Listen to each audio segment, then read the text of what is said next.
जय हिंद दोस्तों। Yes bank में एक बढ़िया सी खबर निकल के सामने आ रही है दोस्तों। यस बैंक आज फ्लैट ही कारोबार किया है। मार्केट भी आज फ्लैट ही था, लेकिन शाम के टाइम में थोड़ी रिकवरी दिखा के पॉजिटिव क्लोज हुआ है 50 पॉइंट की बढ़त के साथ। ठीक है ना।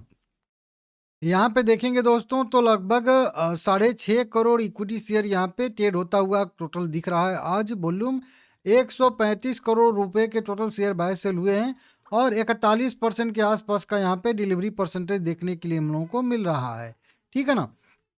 अब देखिए, यस बैंक में जस्ट अभी अभी एक खबर निकल के सामने आ रही है और ये वह खबर है। यहाँ पे देख सकते हो, यहाँ पे 6 फरवरी 2026 को यहाँ पे बताया गया है। और इस खबर की बात करेंगे तो यह कंपनी ने एक बार ओटीएस किया था, वन टाइम सेटलमेंट। यहाँ पे ओटीएस किया था 27 नवंबर 2025 को, जिसके तहत कंपनी ने टोटल सेटलमेंट किया था 288 करोड़ रुपए का। मतलब कंपनी ने किसी को दिया था, कंपनी को लोन, लेकिन वो कंपनी जो है वो डिफॉल्ट कर गई थी, वो एनपीए घोषित हो गया था। ठीक है ना। नॉन परफॉर्मेंस एसेट यहाँ पे एनपीए घोषित हो गया था। अब उस एनपीए के लिए जो कंपनी ने ओटीएस किया था, उस एग्रीमेंट के तहत 288 करोड़ रुपए इनको मिलने वाले थे। किसको? यस बैंक को मिलने वाले थे, जिसमें से अभी देखेंगे तो 282 करोड़ रुपया यहाँ पे यस बैंक को, जो डिफॉल्ट कंपनी ने कर गई थी, वो कंपनी ने दिया है ओटीएस के माध्यम से, वन टाइम सेटलमेंट के माध्यम से।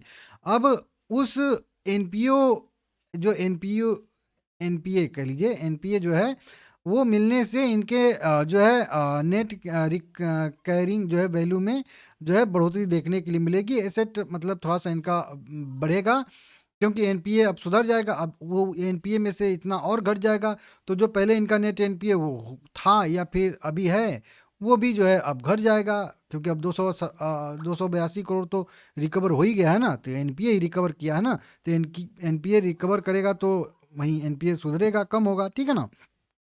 इस तरीके से तो ये बढ़िया चीज़ है, और 282 करोड़ मिल भी गया कंपनी को, तो इससे भी कंपनी आगे कुछ काम कर सकती है और भी लोन दे सकती है। तो ये बढ़िया चीज़ें हैं।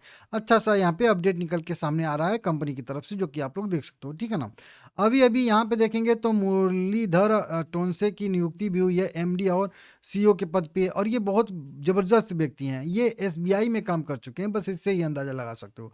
तो इनका नियुक्ति हुआ है, तो उससे भी यहाँ पे मार्केट यहाँ पे पॉजिटिव रिएक्ट कर रहा है।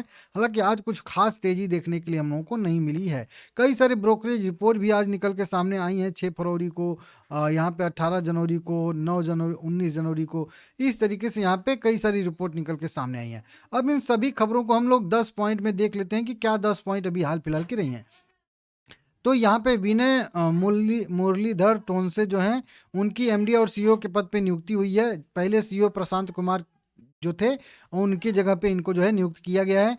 एसबीआई के यह जो है मैनेजिंग डायरेक्टर दिग्गज रह चुके हैं। तो रिटेल सेगमेंट में मजबूत ग्रोथ की उम्मीद यहाँ पे दिख रही है कंपनी में। एनपीए में लगातार शानदार रिकवरी आई है, 282 करोड़ जो अभी न्यूज बता रहा था। तो इससे इनके एसेट क्वालिटी में सुधार आएगा, क्योंकि एनपीए सुधर रहा है, अब रिकवर हो रहा है। ठीक है ना। नतीजा इनका बढ़िया आया था, 952 करोड़ रुपया का कंपनी ने अच्छा खासा नेट प्रॉफिट दर्ज किया था। साल दर साल बेसिस पे 55% और क्यू ऑन क्यू बेसिस पे 45% की बढ़त थी। एनपीए इनका जो है घटकर अब जो है ग्रोस एनपीए की बात करेंगे तो 1.5% आ चुका है। और अगर नेट एनपीए की बात करेंगे तो 0.3% के आसपास आ चुका है। 1% का कह लीजिए कि यहाँ पे तीसरा हिस्सा, 30वां हिस्सा, इस तरीके से। वहीं पे कासा रेशियो में भी ज़बरदस्त बढ़ोतरी इसके देखने के लिए मिल रही है। सुमितोमो जो है Mitsui broke banking corporation limited ने भी 24% हिस्सेदारी अधिग्रहण कर लिया, जो अभी 2 महीने पहले खबरें आ रही थी, थोड़ी पुरानी खबर है। ये भी यहाँ पे आ रहा है, तो इस तरीके से भी है। तो सब कुछ यहाँ पे बढ़िया देखने के लिए मिल रहा है, अच्छा देखने के लिए मिल रहा है, इसको आप लोग देख लीजिएगा। कई सारी ब्रोकरेज रिपोर्ट भी निकल के सामने आ रही हैं, लेकिन कई सारी नेगेटिव हैं, कई सारे positive.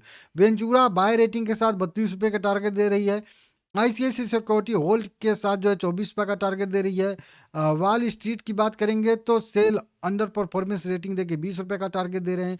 HDFC security sell rating देके 19 रुपये का टारगेट दे रहे हैं। और वहीं पे कोटक इंस्टीट्यूशनल इक्विटीज़ का बात माने तो सेल रेटिंग के साथ 18 रुपये का टारगेट दे रहे हैं। और कोटक सिक्योरिटी का बात माने तो सेल रेटिंग देके यहाँ पे 12 रुपये का टारगेट दे रहे हैं। मतलब मैक्सिमम अगर एनालिस्ट देखेंगे यहाँ पे तो निगेटिव साइड में ही यहाँ पे हैं। ठीक है ना। बाय साइड में केवल वेंचुरा है। अब मेरा क्या व्यू है इसमें, तो देखिए मुझे ये तो बहुत बढ़िया ज़बरदस्त कंपनी पसंद आती है।